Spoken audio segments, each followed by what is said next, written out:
The Montezuma County Board of Commissioners will now open a public hearing for the purpose of reviewing an AR3-9 rezoning request and pre-sketch plan for a proposed 11-lot planned unit development submitted by RC Southwest Development. Would you please call the roll, Lynn?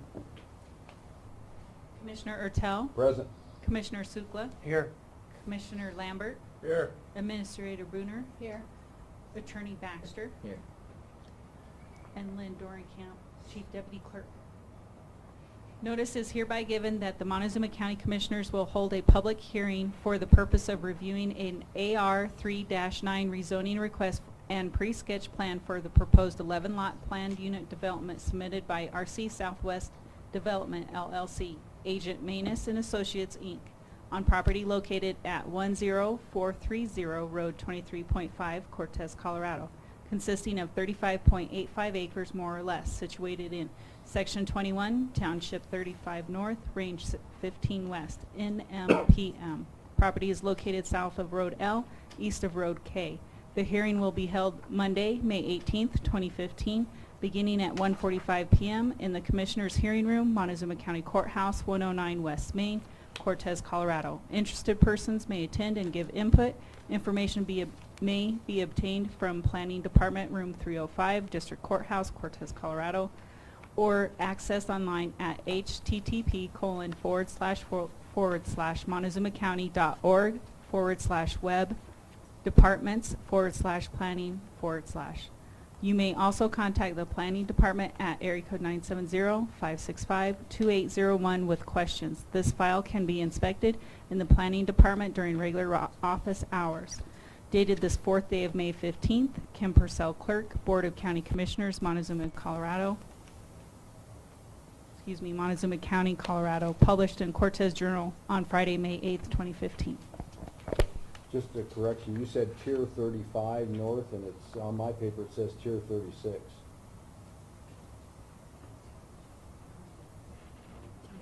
Township, I mean, yeah, township. Township, yours says 36?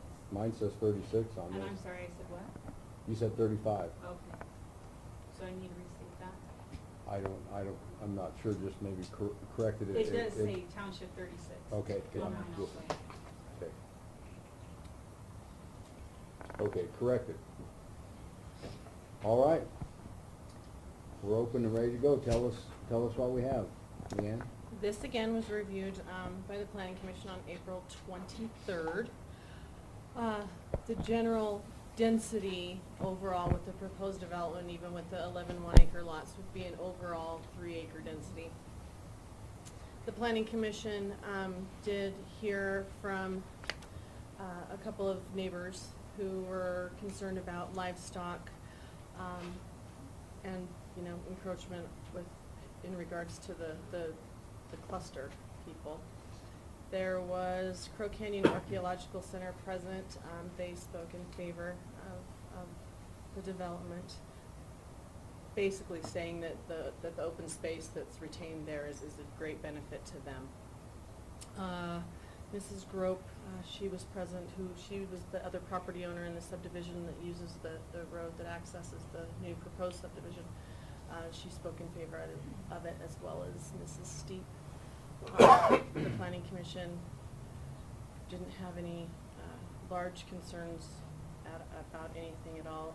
There was another concern about everything being on septics, but there is a letter in the file from Melissa Matthews, our county sanitarian, that says that there's not a minimum acreage for the installation of septic systems in the state of Colorado anymore. There used to be, but there's not anymore. So that concern was addressed as well.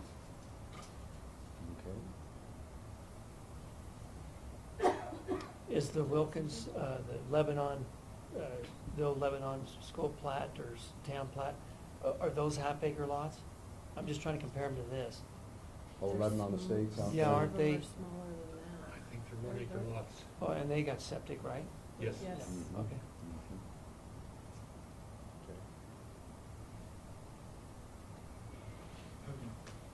Would you guys care to speak for the commissioners? Anything you care to share, Mr. Pope? The overall concept that we're trying to take care of here is to retain agriculture land. The underlying density remains the same. It's 1 person per 3 acres, except 2/3 of the acreage gets retained as Oh, an agricultural greenbelt perpetuity, and that's, you know, within the confines of the land use code, that's the only way we could figure out how to do it. That was our goal. mhm. And I don't know if you guys have driven out there, but that's what we've tried to do with what we started there just off Bell. There's 30 acres there, we cultivated it alfalfa and put irrigation in, so we had a nice green belt there at the beginning. So that's really the concept. It's as simple as that, to retain some large agricultural green belts. Just put the density in one portion of it. Correct.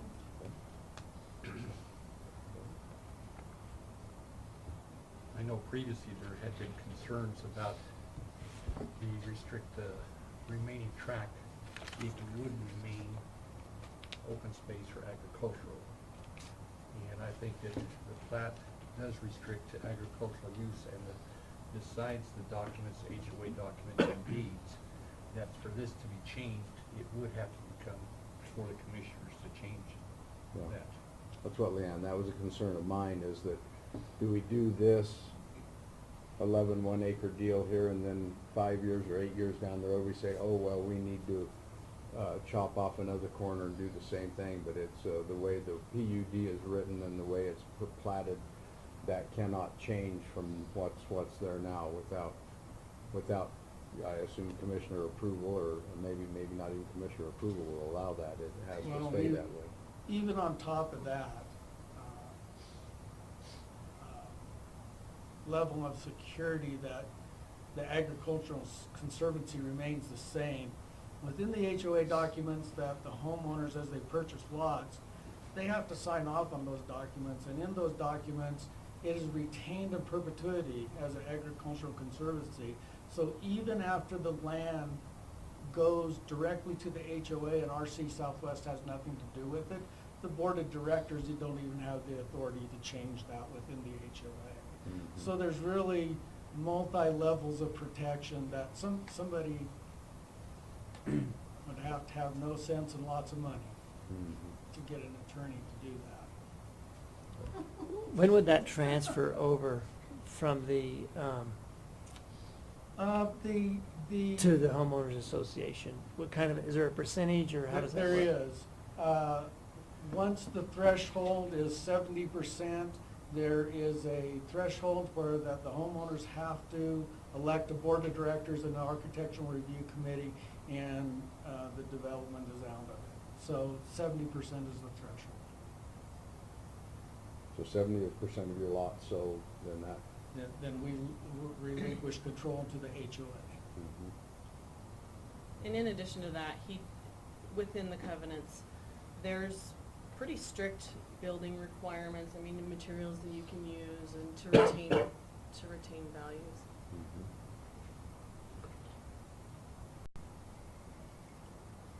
But the homeowners associations are gonna be the ones to decide what happens to that land.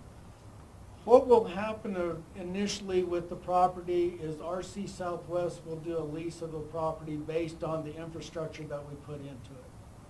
Based on all the irrigation, the side rolls we put on, what it takes to cultivate it. We'll calculate what that estimate is. Based on market prices, we'll do a lease of that property.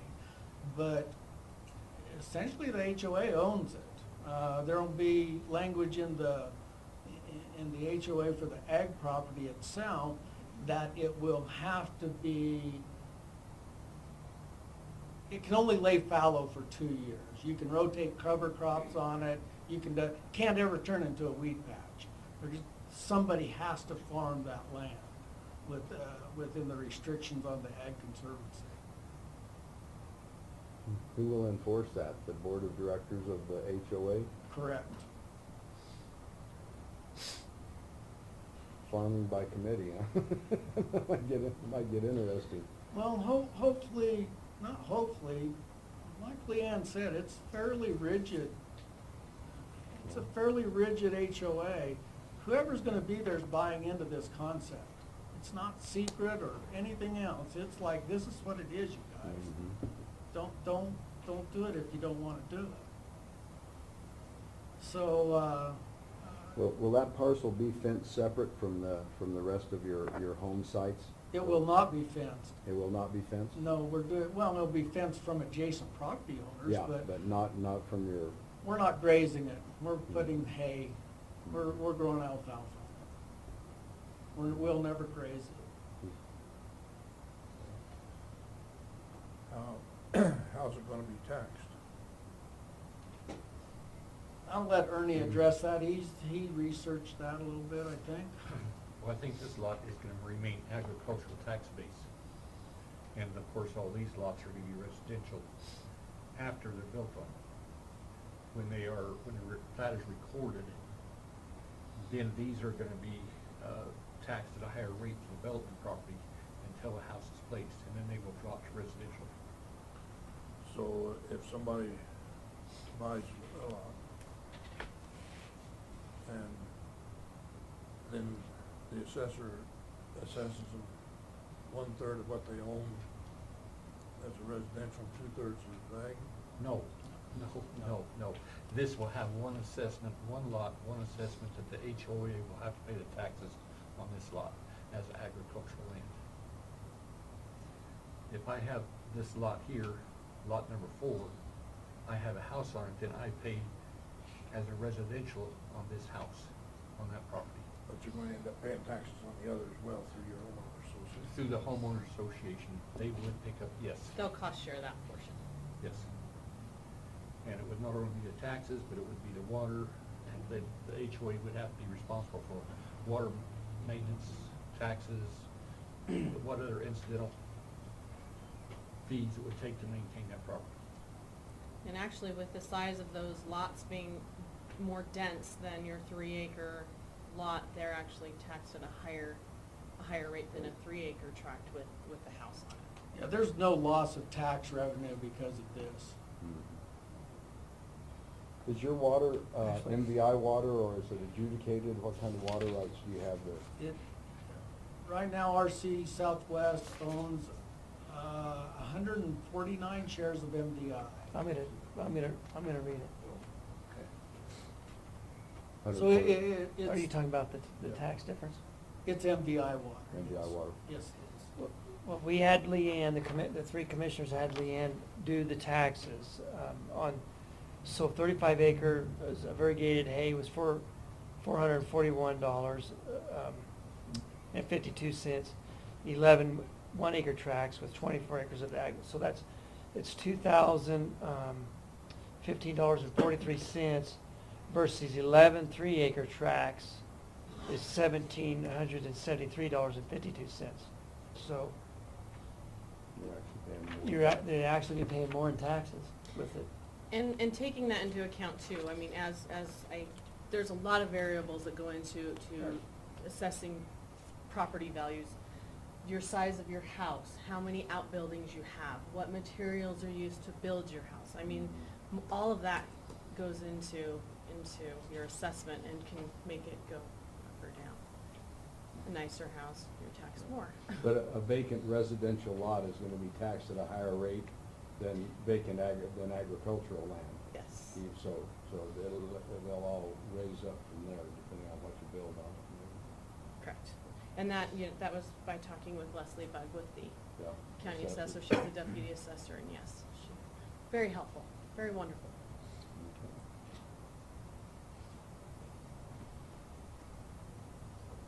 How's you say it's MVI water.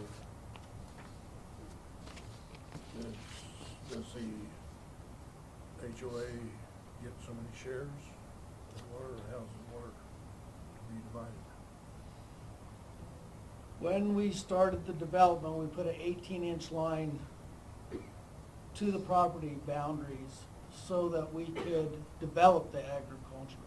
RC Southwest retains ownership of the irrigation and retains ownership of the private pipe. The homeowners associations have rights to use them. There's a 2-inch tap to every lot, and they have rights to use that and put irrigation water down it, but they do not own the water themselves, they lease it. So The there- water is essentially retained for agriculture. And within the HOA, there's some language about water conservancy and how we don't want, I mean, it might be okay if you have a horse and need a pasture, but it's not okay to put a half-acre lawn in your place. We're not paying for that stuff. We want the water to be used for agricultural. Formal landscaping is to be restricted to immediately around the house. We're trying to keep the water being used for what it is meant to be used for. Would there ever be the fear by that HOA, since they don't have a share to the acre or half a share to the acre of that farm ground there or to their residential property, would there ever be a fear that that water could leave that property? Water trades, that's a very easy trading commodity. That's almost as liquid as anything there is. You can sell MVI shares almost any given day you want. Would there ever be the danger of them losing the water to that land? No. Not with the agricultural green belts. That's why it's there. But how do you tie water to that piece? How are they guaranteed that RC development doesn't take its 149 shares someday in a economic crunch and start selling water somewhere? As the HOA develops to where the HOA takes over directorship of it, there will be a mechanism so that they will have to not only, they will have to take ownership of the pipelines and the water that goes with it. There has to be a mechanism so that when the HOA takes ownership, they take ownership of that irrigation lines Okay, too. so at some point in time when you have, what was it, 70%? Correct. Then that HOA would get X number of shares of water and the pipeline rights to that water would be attached to that? And the responsibilities that go with it. Sure, and paying the assessments and all that. So the water will ultimately be tied to that land and to those homeowners' lots. That's correct. I talked to the guys at the MBI office, and this was some time ago. One thing, and maybe it's changed, I don't know. One thing those guys didn't like down there is water users associations. Yeah. For ag water, yep. They don't like them. And for that reason, we came up with this stuff. We're not gonna give homeowners, I know a lot of people have said, okay, we're gonna sell you this lot and you get 2 shares of water with it. We're not gonna do that. We're keeping it for the ag. Who is actually gonna own the water? The homeowners association will eventually. But up until that transfer, RC development will own the water. That's correct. So how many shares would that be, that you would, 35 shares for 35 acres, or No. 25? No, the calculations for shares per acre was when flood irrigation existed. Sprinklers are used now, so it'll be a component of how much water is actually used based on the historical water usage for it. I mean, you can do the calculations based on your side rolls and how long you run them. So that stuff will be calculated. That's in your agreement now? That is not. This is the first one. You guys, these are legal documents that we have a format for. Before this is all said and done, you guys will see all of the drafts for this Yeah. stuff. This isn't. This is too preliminary to have all of your. Yeah, I mean, it's just like, there's gonna be a lot of engineering that goes into this stuff. I mean, there's gonna have to be some money spent to do that. I don't wanna spend all the money up front. I need to have a clear path forward before I start to But I would say typically, one share of water will probably irrigate 2 About a acres half a share to the acre, yeah. on a sidewalk. Mhm. with a good practice. Okay. Any other questions from you, Megan? Okay, we'll now take this portion of the public hearing and we will open it to the public. If you have any comments, pro or con, to this issue before us today, please come to the microphone, state your name and address, and give us your comments. My name is Mary Skidmore, and I live at 23866 County Road L. That will be just north of this project. And our concerns are, which we brought up to the Planning Commission, is we do farm back there. We do run cattle. We're real concerned about having say a can of worms opened up and having to deal with residents in a small area with cows getting out. Even though this is a fenced out state, a lot of people don't understand that.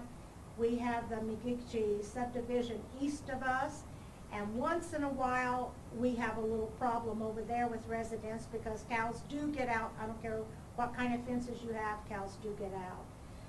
We are concerned about the fact that two of the houses are going to be butted right up against our fence line.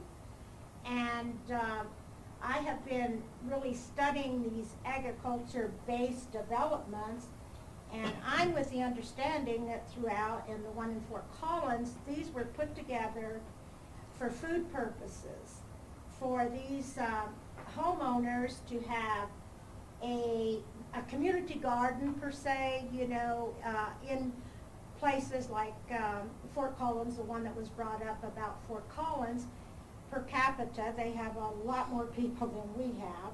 And so they're having to do this, and they're taking that plotted land that Ron said would be with alfalfa, but they're planting gardens and things like that for food purposes. But the whole thing of this is, I believe that this would be a bad situation right up back to what we have going. We have purchased the last large acreage up close to the city limits of Cortez. We put in $100,000 worth of irrigation system going in to get rid of the prairie dogs and trying to bring the agricultural land back alive, which we have. And we're just real concerned about this. And if this would go through, I would ask, in his 3-acre planning, he has put a 10-acre buffer between the residents. He has that stated in the third paragraph of the AG-based development, that he has put a 10-acre buffer. Well, why can't, if this goes through, why can't he put a 10-acre buffer between us and these houses? Because he has a lot of land to do that. So we have a lot of concerns. Don't want to be bad neighbors, don't want to, you know, but with this project, this housing project there, I can foresee a lot of problems. And like I was saying, if we bring in and we want to winter the baby calves, Mr. Manus said that I could move that feedlot anywhere. Well, we have to put it where it's feasible for us to put it. So it would cause a big ruckus with the people. We may be plowing in the middle of the night, we may be cutting. As farmers know, you do it when the time, whatever time arises. We just don't want to have a problem with these houses right next to us. I'm real concerned about that. One of the things that Mr. Pope Ron has put up is the looks of the lots. A 3-acre tract can gather, maybe they don't maintain it as well and don't look well, but in any subdivision you ever put in, you can go down to some of the subdivisions in town on these small lots, and one person has their lot looking nice, the other person has junk on it. And I have belonged to Homeowners Association outside of Denver. I was a land manager over there for 13 years. And I do know that no matter what base of Homeowners Association you have, There could be problems with it. And these people would have to fight it, because one person can decide, okay, I'm gonna do this, but believe you me, there'll be some people that won't. So then they're gonna end up in court to fight that person, and a homeowners association has good benefits, but it also has some bad ones. And I just have a real concern about this, going right up next to us, and I would ask if this does go ahead and go, put a 10-acre buffer between us and that project. Let us maintain this where we don't have those problems. So, that's what you clarified. Another thing is in Overland Estates outside of Elizabeth, Colorado, they've done 1-acre lots. Well, they are actually on a 1-acre lot, where this development is not gonna be actually a 1-acre lot. Because by the time they give their right-of-ways to the street and everything, that lot's not gonna be exactly a 1-acre lot. And they put in a septic system. I have a grandson that is a plumber over in that area. And Overland Estates was put in approximately 10 years ago. And people moving out to rural countries don't know how to work on septic systems, okay? So they overflow, and pretty soon that system crashes. Well, what the problem is in Overland Estate right now, there's not enough land with an acre to put a new leach line. So they're having to go into some very, very expensive systems to maintain their septic. So that's another problem. It's not one that's facing you right now, but what's going to happen 10 years down the road when this system fails? Where are they going to put that leach line? What are they going to do then? And these are just a lot of pros and cons that is really a concern when you really study this. I don't believe that this is profitable in Montezuma County right now. I just don't see where this would be the way to go. Like I say, these ag-based developments are to help people for food or that. And he said like 70%, you have to sell 70% of those houses before this is turned over. But if he doesn't have the water for these lawns and these people want to maintain a pretty place, they're going to have to use our rural water. I just foresee a big problem here. So, that's all I have to say. Thanks for your comment. I got a question. Where did you say, you said someplace there was a 10-acre buffer? In the third paragraph of the AG-based development that Ron has put together for you, it's in your packet. It says during the subdivision phase, 3 10-acre lots were plotted to provide a buffer zone for the adjoining property owners. So I would ask, if this is going to go through, put that buffer meter, put 10 acres buffer behind our property, and then put your housing in. Where do you have your 10-acre buffer zones in the rest of the Could I step up there, please? There's a pointer right there.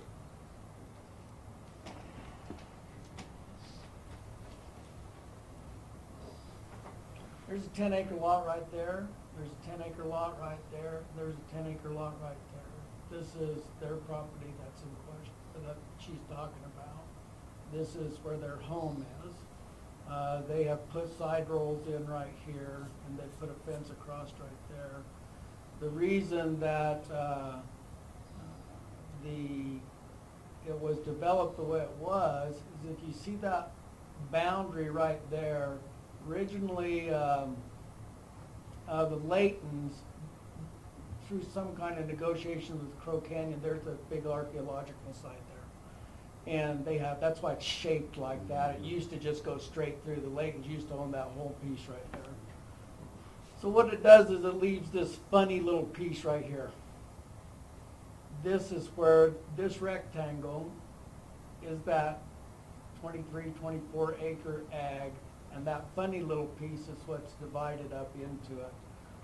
So really, the lots for housing end about right there, and the rest of that is a field abutting their property. And they actually have a buffer zone on this side too. That's all in alfalfa now too. So they actually do kind of have a buffer zone anyway, and that would add to it that much. Only a third of that property line would be adjacent to two lots. The rest of it would be that ag field.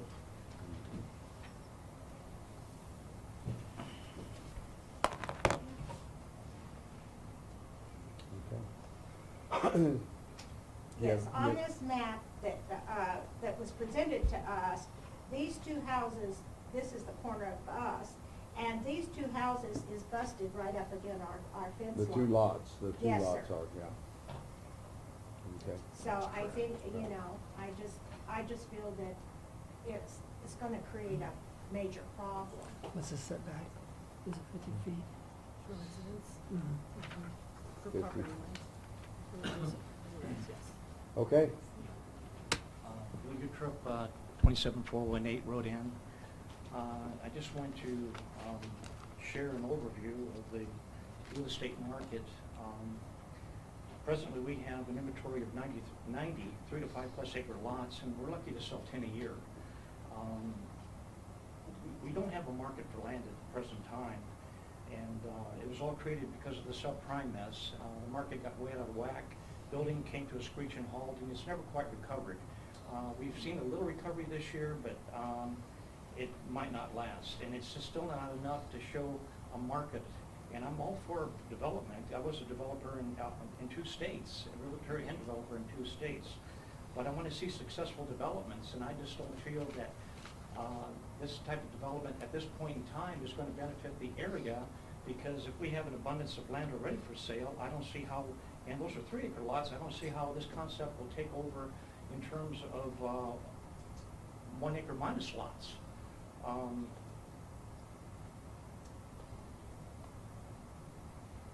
So I think there's a time and a place for developments like this. I think they work very well in heavily populated areas, but of course, Cortez is not a heavily populated area, and we're not showing any spike up in growth. At some point in time, I feel that we will or could possibly have a spike up in growth, but so far the trend is just flat for right now. So thank you for your time. okay, thank you.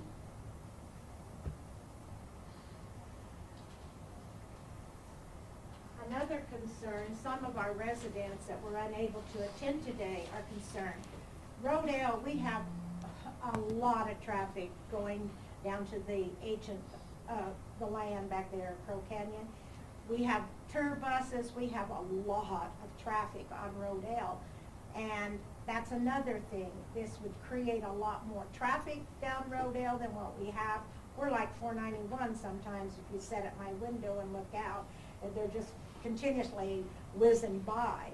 So traffic is another thing that is a problem out there.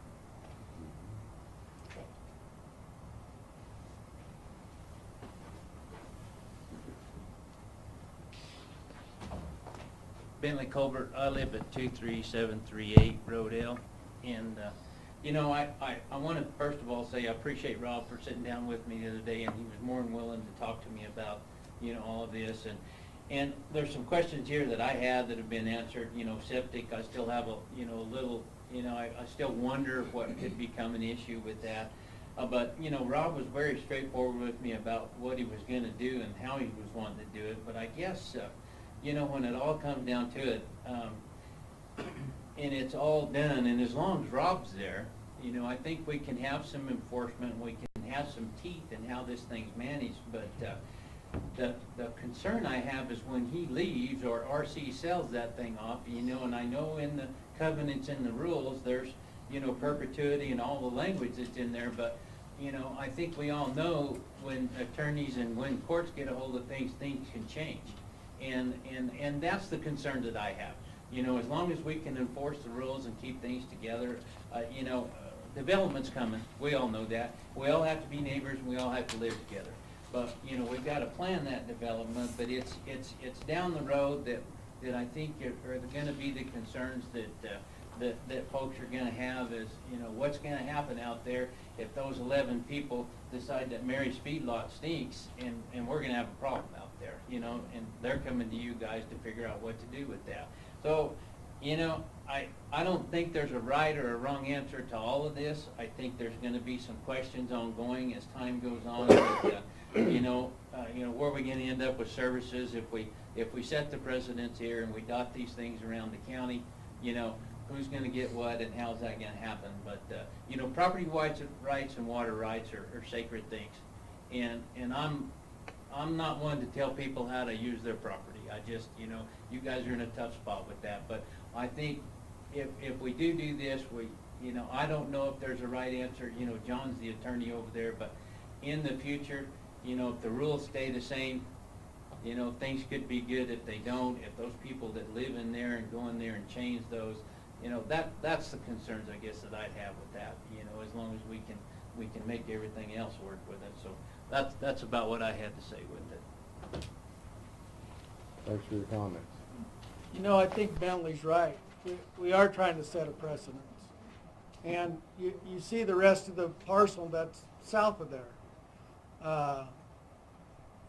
And that's the reason I am trying to set a precedence with this, is because that's how I'd like to see the rest of that go. I'd like to see big agriculture and green belts. I mean, it wasn't cheap to bring that water into that property. It wasn't an easy thing to conceptualize this and do it. And, you know, we're trying to preserve people's view corridors. When I went around and talked to all the neighbors, I had a lot of support for this. You know, I talked to Kevin McComb, I talked to Bob Bragg, I talked to the Whites over there. I tried every neighbor that touched me, I ran around and visited with. And I did get a lot of support. The only option I have is to chop stuff up at 3-acre lots. So it's really, you know, it's really, what can we do? Within the 3-mile sphere of the influence of Cortez, everybody keeps telling me that's where we want the growth. We want that in that 3-mile sphere of influence. So I'm trying to adhere to all of this and cover and alleviate everybody and still keep the beauty of the area up there. And this is the only path forward I see is the PUD. I don't have any other wiggle room anywhere else to do stuff. This is the only avenue I have. Yes, ma'am. Hi, my name is Susan Dees. I live at 24,000 L, so right at that juncture. I'm not adjacent to you, but I sure see those houses that have been put up over there. I don't have a lot of technical knowledge. Two things. Their feedlot does stink.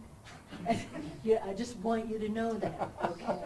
And I know them well enough to know they'll put it right next to your place, okay? But they're also really good neighbors.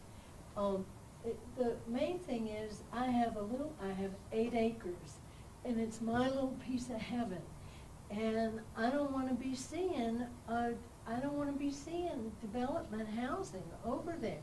Even though those are clearly lovely homes over there, they don't fit. That's not what I bought in over there for. And I get it that my concerns are not as significant or technical. It's just a point of preference, that's all. I'm just one of those, I'd rather it stay open and clear, and any development you do, I'd rather not see it, you know. Or have it be as unobtrusive as possible, but, you know, I work as a psychologist, and I like people, but I don't always trust them all the time, you know, because I see a different side of things. Yeah, so I guess that's all that I have to say. And but boy, would it be nice if you could do something like Indian Camp did, you know, instead of just walling off that one area. I mean, that could be a really cool thing, you know, talking to Mr. Hanson about that. But anyway, that's all. Thanks for your comments. Sure. Is there anybody else that would like to speak to this subject matter this afternoon? 5, 4, 3, 2, 1. We'll now close this portion of the public hearing. Commissioners, do you have anything else to ask of? Yeah, I guess Bentley's, actually, I'd like to start. So for me as a commissioner, I'm a proponent of private property rights. My wife is a realtor, and she said the first thing that they taught her in real estate was, don't ever sell a house for a view, because the only view you're going to ever control is the one you own. And if you want to control it out there a mile, then you need to buy out there a mile of the land. And so there's three things that an adjacent property owner can do that does affect you, and that is if they have an excessive noise, excessive smell, or excessive light. Those three things that intrude onto your property, and then that is a concern. As far as if his subdivision is going to work or not, it is not my job to make that decision. He's the one that owns the property, not me. And I don't think I should play God here and say, hey, what you're going to do isn't going to work. That's not my job. If he loses his butt, he loses his butts. If he gets rich, he gets rich. That's not what government's supposed to do, is tell him that, hey, what you're doing is not going to work.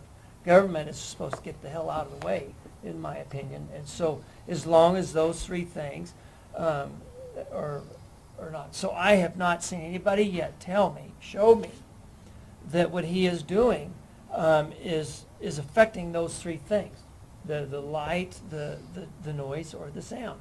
And I know in a perfect world that we want it to look beautiful out there and no house at all, but then you got to get skin in the game and buy the land. There's no other way in the capital market, and that's the way that I feel. So the concern of Bentley's is a concern of mine as well, because, and I mentioned this with Mr. Manus here, there's a subdivision at Groundhog. It's called Flat Top, and it has 35-acre lots. There's 18 of them, or maybe 20 of them. And the way that it was set up, this was my question on the last, was that until all the lots are sold, who the developer controlled, so they are 3 acres with 32 acres of open space, which everybody that bought into the subdivision agreed to that. And so the way that it worked was until all the lots were sold, the developer controlled the open space. So what the developer did was he sold all the lots but one. And I can guarantee you one thing, he's never selling that lot.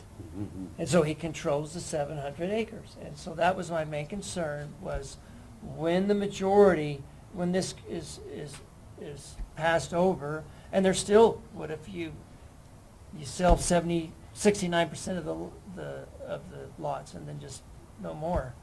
Of course, hay isn't worth that much, I can tell you that, compared to what a lot is. So that wouldn't be a wise business decision. But anyway, that was my main concern. So. What were those 3 items you were? Light, Smell and sound. and dust. Smell, odor. Dust? I can address the light. HOA has regulations for high-intensity lighting. It's forbidden. Can't have it. You can have a porch light. No floodlighting, no nothing. The night skies are pretty. We're going to try to keep them that way. And again, I think like Mr. Pope said, all the digging into the nitty-gritty of it will come later. This is more to say if AR3-9 zoning is appropriate in that area, which I think needs to be concentrated on. I like the concept. I mean, I think to address Ms. D's concerns, development is going to happen, and we're not going to stop that, no matter who or what we are, unless, like Commissioner Supa said, you buy up everything around you and then you can control your world. But this concept of concentrating the dwellings and providing open space, alfalfa or pasture land or whatever corridors, the vast bulk of this 35 acres is gonna remain open and cropland or irrigated pasture, whatever he suits as a crop. And I like that idea because I've seen too many 3 and 5 acre subdivisions that are, and Mrs. Skidmore brought it up, each person takes care of his own property in his own way, and I've seen some 3 and 5 acre parcels that people don't have the equipment to mow those, to take care of the land. You know, they've got more land than what they're capable of really looking after, and they turn into kind of overgrown mishmashes of this and that. So this concept leads me to want to believe that this will work, and it will keep your structures and your buildings located in a semi-concentrated area with broad bands of open pasture land or alfalfa, which I think sticks with the Skidmore's property to the other side. That must be the west side of this place, north side of it. You're going to have an alfalfa pasture tie up with 2/3 of your boundary line with this subdivision. So to me, I like the concept, and I also agree with Commissioner Sukla. Mr. Pope's gambling all his money. He's not gambling with anybody else's money. This is his deal, and he should have every right to take whatever risk level he thinks he's capable of doing. So, and I think your boundary fences there, I think good fences make good neighbors, and I think that will speak volumes as to how you get along with those 2 lots that boundary your property there. So I guess you never know how far a frog can jump until you see him jump, and I don't know if this is going to work or not, but I think Mr. Pope's exhibited a dedication and a commitment to this. What I like is his commitment to the idea of what he's doing here, that he's concerned about things that please me, the open space and the pasture land and all of that. My concerns are going to come down the road, and how these homeowners association, that will be yet to be developed, how they then respond to this responsibility that they've got with taking care of this open space when it becomes theirs to look after. But that's down the road. That's not today. So enough out of me. To me, this is before its time, in a sense. I think as the population expands out of Cortez, there is a point where this will be a pretty satisfactory deal. There are some things that I'm not comfortable with. I agree with Larry Don that people ought to be able to do what they wanted with their property, but only to the point of how they affect their neighbors. And in this situation, the only owner other than Mr. Pope is the Skidmores that are going to butt up against that property. And I think they have some legitimate objections, not necessarily everything, but I think they do have some legitimacy. I agree with Mr. Colbert that so long as Ron is there, things will probably work. But to me, it's leaving something open that I'm not sure it will work once he sells out or whatever. So at this point, I can't support it.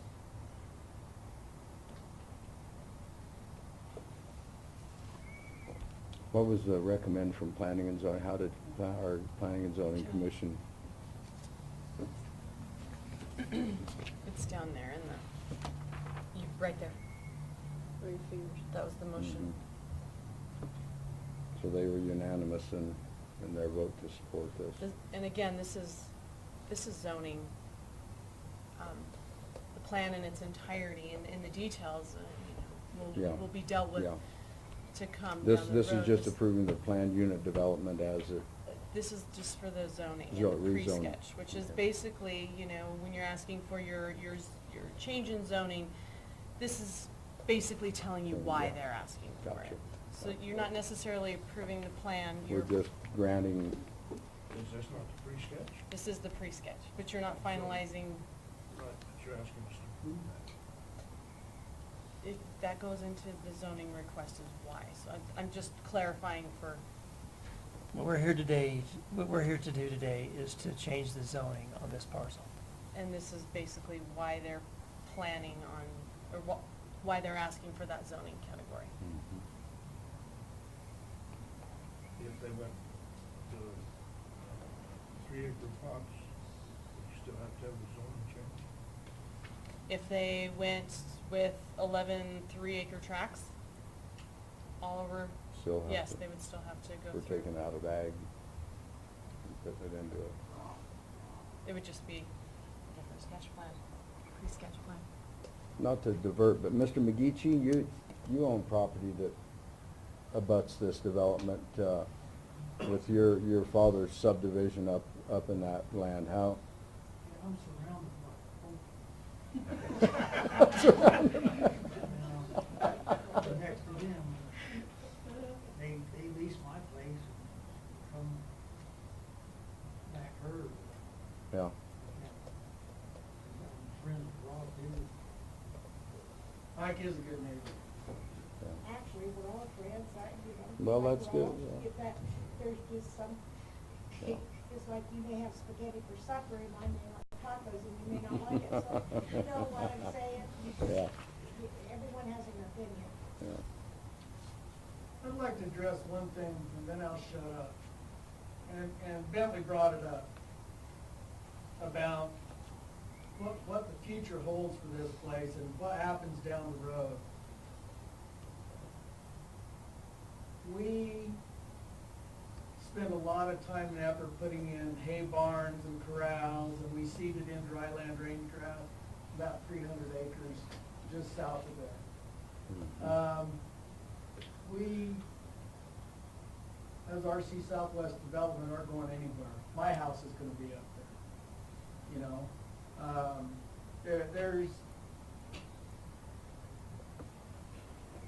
I'm not going anywhere for a long time. Eventually, everybody dies. I mean, I don't know what's gonna happen after that. But, RC Southwest Development has a lot of interest up there besides what goes on right here too. So it's not going anywhere. And, we have a real vested interest in keeping this a nice place. In a lot of areas. So, I don't know if that alleviates any fears or anything, but there's just a lot more going on up there than just this. Well, we're all three individuals here that make up our own minds, and that's why we were commissioners. If we were very smart, we wouldn't be commissioners, so. I'd move to, this is just the first of a phrase, and I move to approve the change of zoning, because there's more to come with this. So, I'd move to approve the AR3-9 rezoning request and pre-sketch plan for the proposed plan unit development based on the following. I need to read all this? I'm sorry. Yes, you are, sorry. The proposed PUD was in conformity with this code and the PUD Act of 1972, Article 67 of Title 24 CRS as amended. The PUD plan shall minimize significant adverse impacts on other property in the area. The PUD plan provides access routes in compliance with Montezuma County road specifications and of adequate design to accommodate traffic volume generated by the proposed use, and public utilities and service are available or can be made available to support uses constant with proposed zoning. If clusters plan principles are used, the PUD plan adequately addresses the preservation of productive agricultural land and the designation and maintenance of common open space. So if I don't get a second, it dies. I don't have a problem with the zoning change, but I have a problem with this sketch plan. On that basis, I can't second.